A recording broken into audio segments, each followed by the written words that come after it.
नमस्ते दोस्तों, tensor analysis में आज हम लोगों का लेक्चर नंबर 5 है और बच्चों हम लोग आज पढ़ने वाले हैं कॉन्ट्रावेरिएंट एंड कोवेरिएंट वेक्टर के बारे में। तो ये लेक्चर मैं दो पार्ट्स में आपको पढ़ाऊंगा।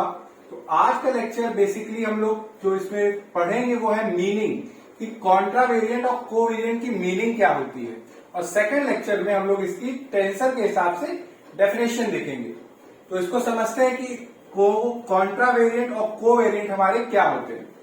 तो अगर आप बच्चों एक 3D स्पेस ले तो कैसा होगा, ये x, ये y, ये हमारा z, और आप कोई अगर एक वेक्टर ड्रॉ करोगे, जैसे ये आपने एक वेक्टर लिया, ये है हमारा वेक्टर OP। इसको अगर आपको लिखना है 3D में तो आप कैसे लिखोगे, 3i plus 4j plus 7k। तो बच्चों ये जो i, j और k होते हैं, ये जो i होता है ये हमारा बेसिस वेक्टर होता है अलोंग x एक्सिस, जो j होता है ये हमारा बेसिस वेक्टर होता है अलोंग y एक्सिस, और ये जो k होता है ये हमारा बेसिस वेक्टर होता है अलोंग z एक्सिस। तो ये जो i, ये जो j और ये k है, ये बच्चों हमारे क्या होते हैं, बेसिस वेक्टर। और ये जो 3, 4 और 7 है बच्चों, 3, 4 और 7, ये बच्चों हमारे होते हैं कॉम्पोनेंट। ये हमारे कॉम्पोनेंट कहलाते हैं, और i, j, k हमारे कहलाते हैं बेसिस वेक्टर। तो यानी कि कोई भी वेक्टर होता है आप उसको दो टर्म्स के साथ लिख रहे हो, एक हमारा बेसिस वेक्टर और एक हमारा कंपोनेंट। अब जरा यहां पे देखिए, अब अगर हम एक नॉन ऑर्थोगोनल सिस्टम लेते हैं, नॉन ऑर्थोगोनल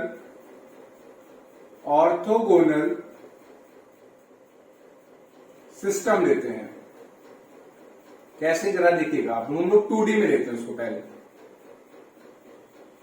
तो ये है हमारे पास, ये है हमारा x1, ये है हमारा x2, और जो x1 है इसके अलोंग जो हमारा बेसिस वेक्टर है वो है हमारा E1, और x2 के अलोंग जो हमारा बेसिस वेक्टर है बच्चों वो है हमारा E2। अब एक काम करते हैं, हम लोग इसमें एक वेक्टर लेते हैं। ये लिया हमने एक वेक्टर, ये है हमारा वेक्टर A, ये हमारा क्या है, वेक्टर A। अब एक काम करते हैं कि अगर हम इसको मैं पेन से आपको दिखाऊं तो ये कुछ ऐसा दिखेगा, ये वेक्टर, ये जो सिस्टम है हमारा 2D का, ये कुछ ऐसा दिखेगा। ये हमारा x1, ये हमारा x2। अब क्या करते हैं, इसको हम लोग थोड़ा सा रोटेट कर देते हैं, ऐसे रोटेट कर दिया। तो जब हमने ऐसे रोटेट किया तो एक हमें एक नया सिस्टम मिला। जब हमने क्या किया, बेसिकली अगर आप इसको देखें ऐसे, ये हमारे पास x1 है ब्लैक से, ब्लू से हमारा x2 है, और ये हमने रेड से हमने क्या दिखाया, अपना वेक्टर ये। अब क्या कर रहे हैं कि हम क्या कर रहे हैं, ये जो सिस्टम है इसको रोटेट कर रहे हैं, रोटेट किया और यहां पे आए। तो क्या हुआ कि हमारे जो एक्सिस थे वो चेंज हो गए, उनके करस्पॉन्डिंग हमारे बेसिस वेक्टर भी चेंज हुए, बट हमारा जो ओरिजिनल वेक्टर है वो नहीं चेंज हुआ।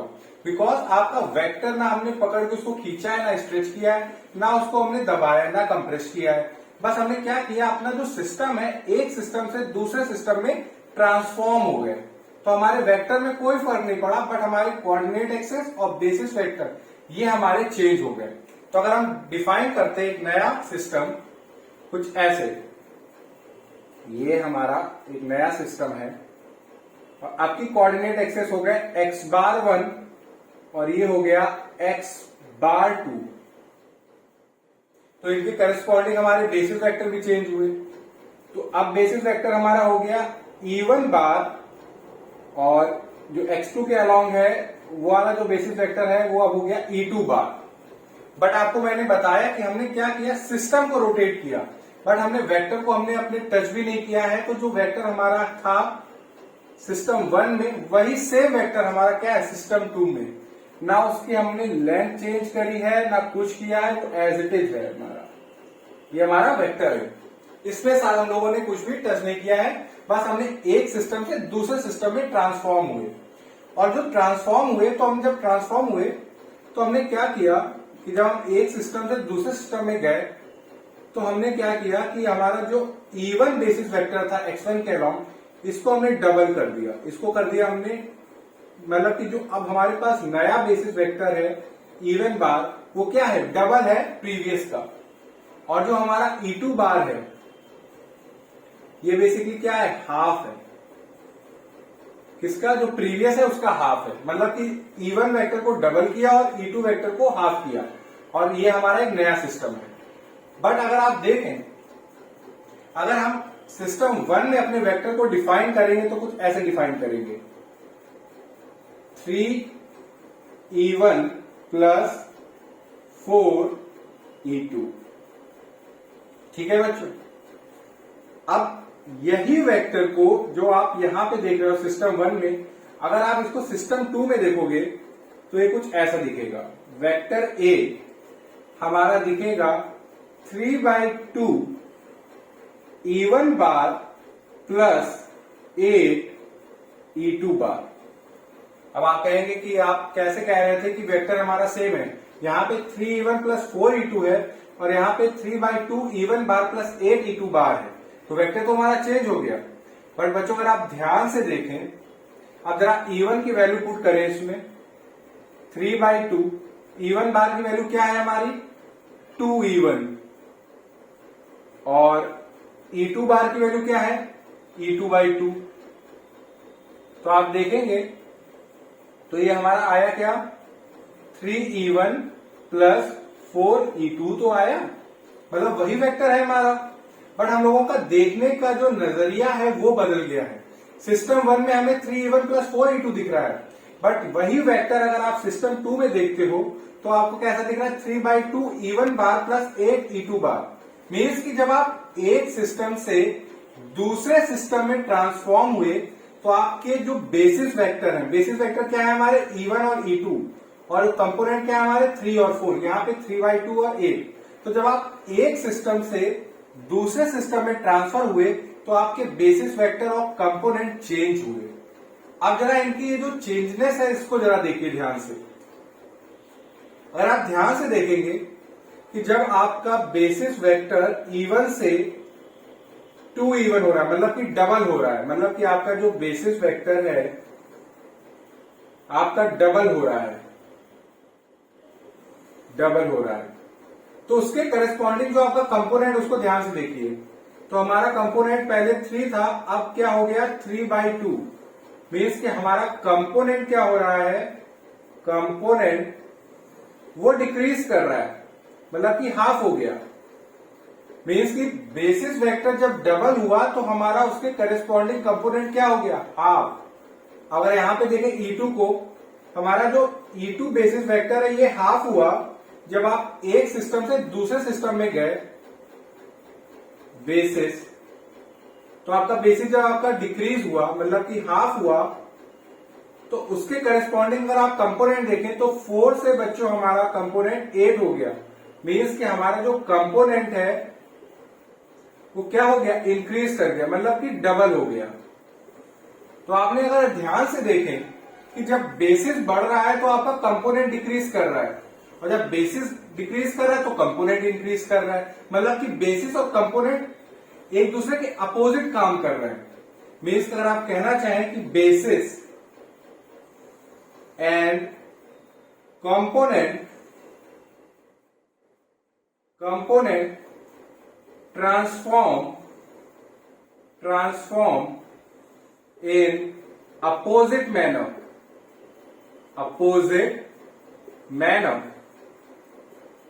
तो अगर ऐसा सिस्टम बने जब आपके बेसिस और कंपोनेंट एक दूसरे को अपोज करे, मतलब कि एक बढ़े दूसरा घटे तो पहला वाला बढ़े, ऐसा अगर सिस्टम आए कि अगर आपके बेसिस और कंपोनेंट जो हो जब आप एक सिस्टम से दूसरे सिस्टम में जाएं और वो अपोजिटली बिहेव करें, मतलब कि अपोजिट चेंज करें, कि बेसिस इंक्रीज करे तो कंपोनेंट डिक्रीज हो जाए, अगर ऐसा होता है तो आप कहोगे कि आपका जो कंपोनेंट होगा वो आपका कैसा होगा, आपका जो कंपोनेंट होगा, कंपोनेंट वो आपका होगा कॉन्ट्रा वेरिएंट। वो आपका कंपोनेंट जो होगा वो होगा बच्चों कॉन्ट्रा वेरिएंट।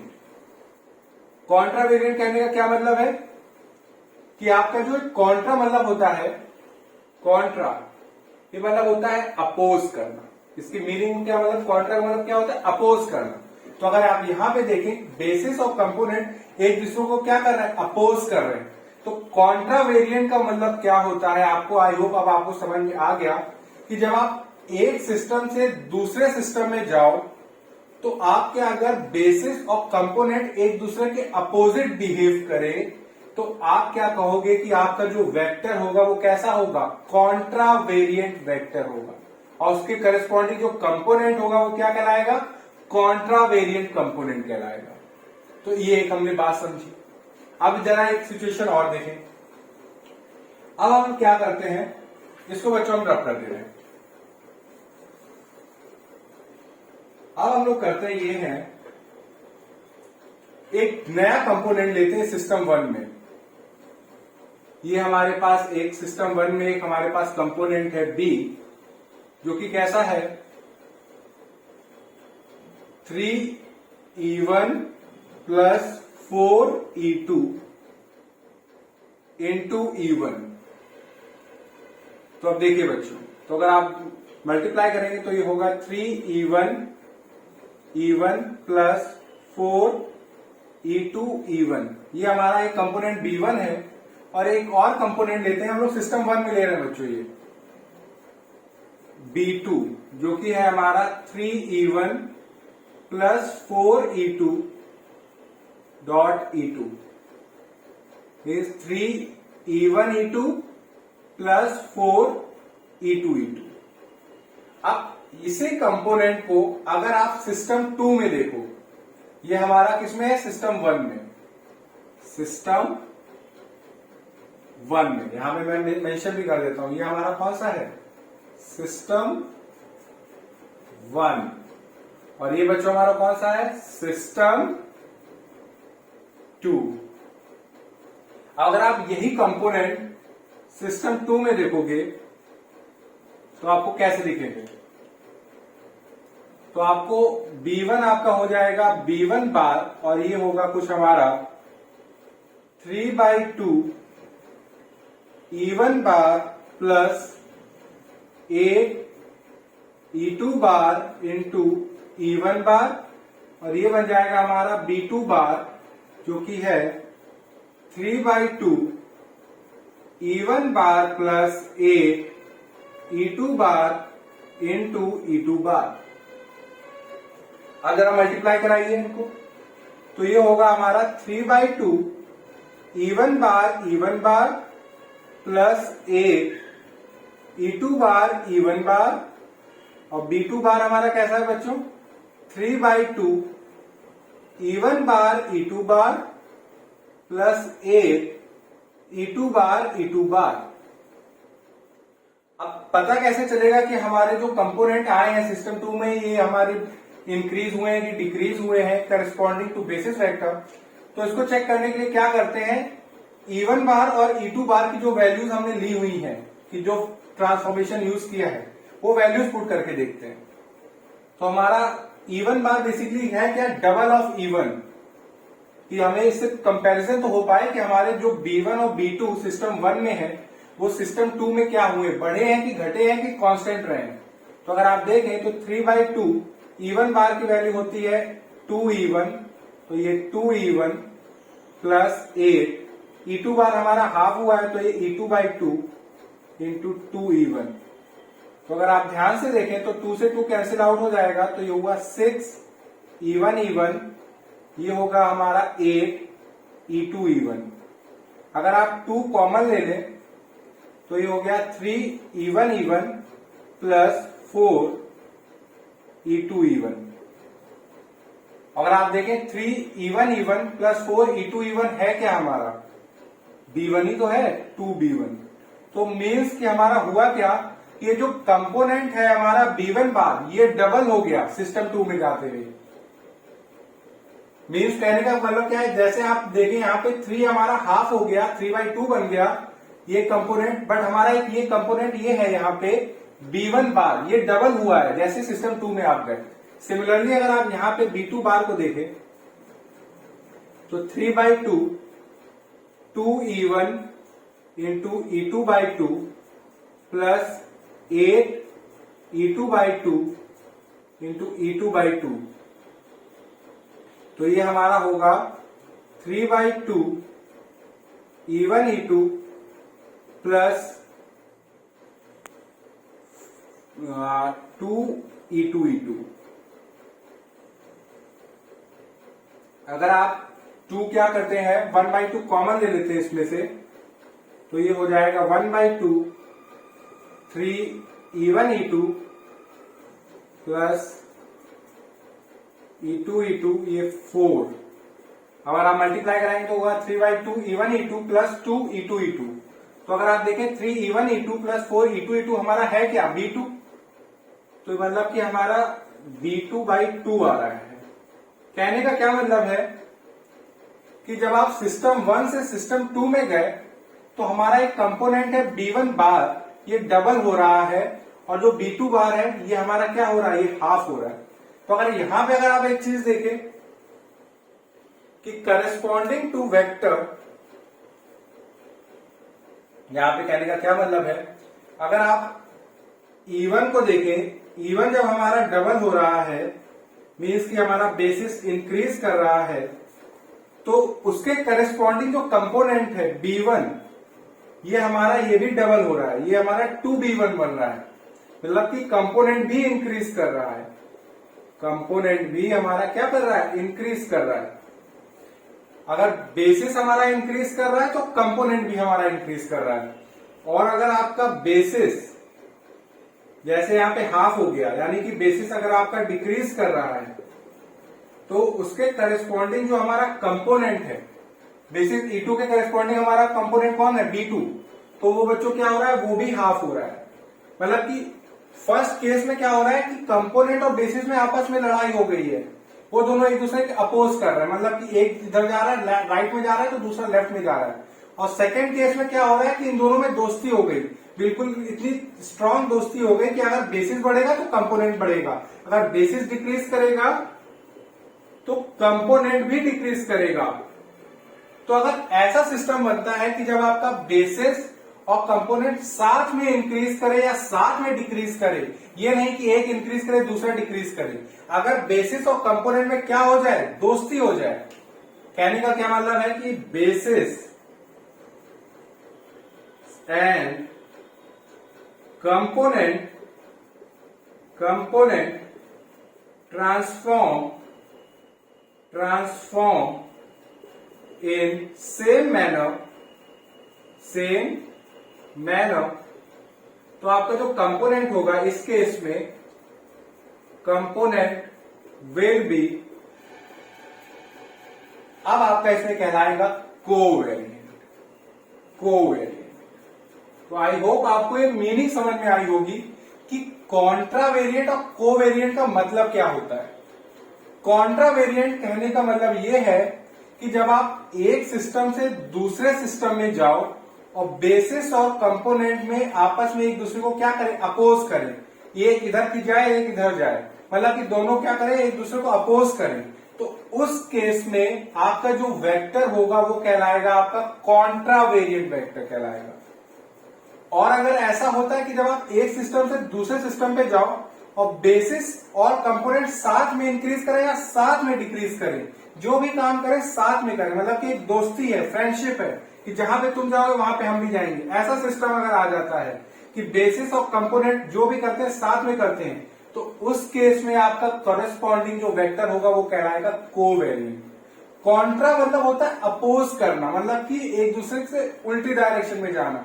कोवेरिएंट का मतलब कि आप एक ही डायरेक्शन में जा रहे हो, मतलब सारा काम क्या कर रहे हो, एक आपस में अंडरस्टैंडिंग के साथ कर रहे हो। यहाँ पे कोई अंडरस्टैंडिंग नहीं, अगर अंडरस्टैंडिंग नहीं है बेसिस और कंपोनेंट में, तो वो कौन सा होगा, कॉन्ट्रावेरिएंट। मतलब कॉन्ट्रा मतलब अपोज करेंगे एक दूसरे को।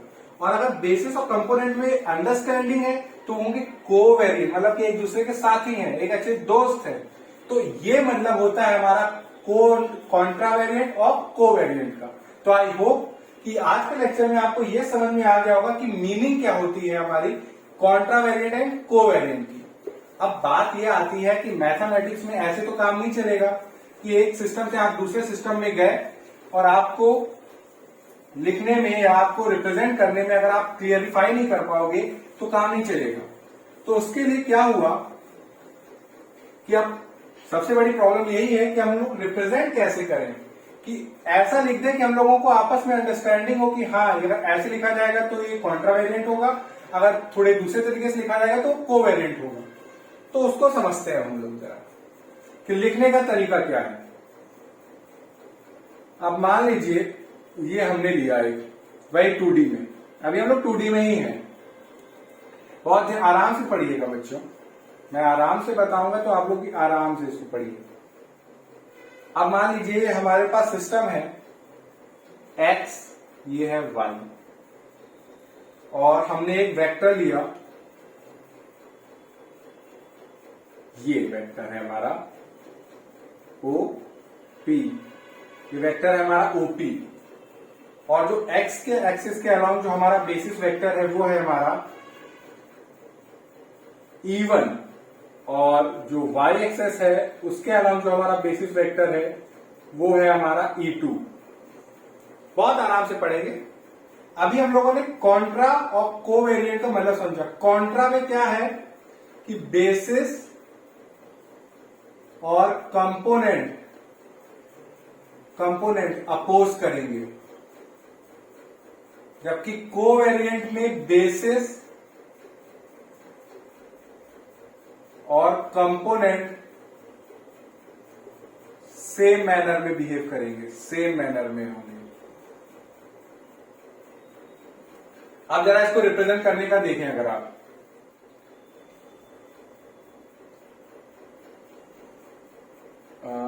हाँ, अगर आपको अपने वेक्टर OP को रिप्रेजेंट करना है कॉन्ट्रावेरिएंट वेक्टर के रूप में, तो आप कैसे रिप्रेजेंट करोगे, जरा देखिए इसको ध्यान से। तो आप देखें, एक रेस हुई सबस्क्रिप्ट और सुपरस्क्रिप्ट लेने की, तो ये बेसिस वेक्टर सबसे पहले आए तो इन्होंने जाके ले ली जाके कि सबस्क्रिप्ट, कि वो डिसाइड कर लिया बेसिस वेक्टर ने, बेसिस वेक्टर ने डिसाइड कर लिया कि they will always use subscript. जैसे फर्स्ट पहले कौन आया, सबसे पहले बेसिस वेक्टर आए, तो उन्होंने क्या किया, नोटेशन लेने की होड़ मच गई कि कौन कौन सा लेगा। तो बेसिस वेक्टर आए, फटाक से उन्होंने गए और उन्होंने कहा कि वो हमेशा सबस्क्रिप्ट यूज करेंगे। उन्होंने डिसाइड कर लिया कि अब दुनिया इधर से उधर हो जाए, बेसिस वेक्टर यूज करेंगे सबस्क्रिप्ट, उन्होंने डिसाइड कर लिया। तो एक चीज से हम लोगों को अब आसानी हो गई कि बेसिस वेक्टर ने पहले डिसाइड कर दिया अपनी इंटेंशन कि वो हमेशा सबस्क्रिप्ट यूज करने वाला है।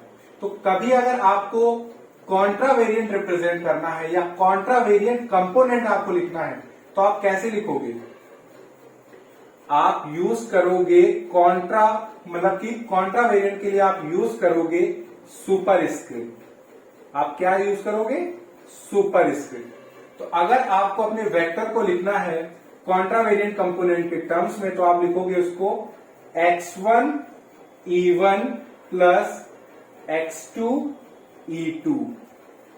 ये आपका बताता है क्या, कॉन्ट्रा वेरिएंट वेक्टर, कॉन्ट्रावेरिएंट वेक्टर। क्योंकि कॉन्ट्रावेरिएंट मतलब कि बेसिस और कंपोनेंट एक दूसरे को क्या करेंगे, अपोज। मतलब कि अगर एक राइट में जाएगा तो दूसरा लेफ्ट में जाएगा, एक टॉप में जाएगा तो दूसरा बॉटम में जाएगा। अब डिसाइड कर लिया कि हम लोग को पता चल गया कि कॉन्ट्रावेरिएंट में कंपोनेंट और बेसिस में आपस में नहीं पड़ती है, मतलब कि लड़ाई है, और बेसिस वेक्टर हमेशा यूज करेंगे सबस्क्रिप्ट। तो अगर आपको मैथमेटिक्स में कॉन्ट्रावेरिएंट कंपोनेंट रिप्रेजेंट करने हैं तो आप यूज करिएगा सुपरस्क्रिप्ट। तो इससे क्या हो जाएगा कि जो मैथमेटिक्स पढ़ रहा है उसको समझ में आ जाएगा कि पक्का इन दोनों में लड़ाई हुई है, कि जिस कारण ये हुआ है कि जो कंपोनेंट है वो सुपरस्क्रिप्ट यूज कर रहा है और जो बेसिस वेक्टर है ये हमारा सबस्क्रिप्ट यूज कर रहा है। तो आप यहाँ पे लिख भी सकते हैं कि अब यहाँ पे फिक्स हो गया, जैसे बेसिस का फिक्स है कि वो सबस्क्रिप्ट यूज करेगा, तो यहाँ पे डिसाइड हो गया है कि जो कॉन्ट्रावेरिएंट कंपोनेंट होंगे, कॉन्ट्रावेरिएंट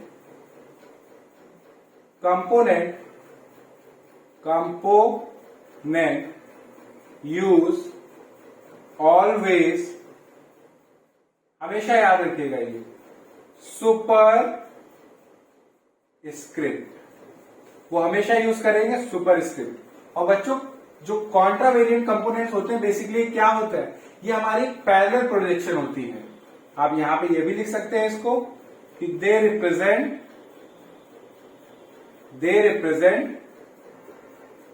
पैरेलल प्रोजेक्शन। बहुत आराम से हम लोग इसको पढ़ रहे हैं, कोई जल्दबाजी नहीं है, इसीलिए मैंने डिसाइड किया है कि कॉन्ट्रावेरिएंट और कोवेरिएंट को आपको 2 पार्ट्स में पढ़ाएंगे, जिससे आज का लेक्चर हम लोगों का मीनिंग पे है। तो आई होप हम लोग उस चीज में सक्सेसफुल हो रहे होंगे और आपको कॉन्ट्रावेरिएंट और कोवेरिएंट की मीनिंग क्लियर हो रही होगी। अगर आपको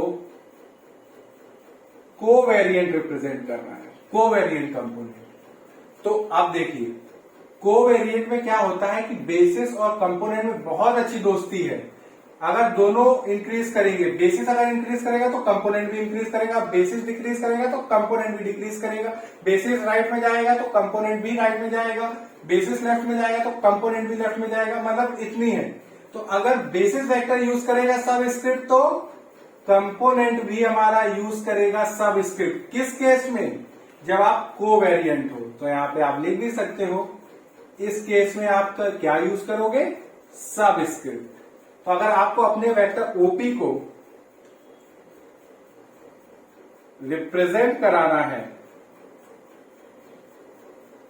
कोवेरिएंट कंपोनेंट के टर्म्स में, तो आप यूज करोगे x1 e1 plus x2 e2। तो ये क्या रिप्रेजेंट कर रहा है बच्चों, हमारा कोवेरिएंट वेक्टर, कोवेरिएंट वेक्टर।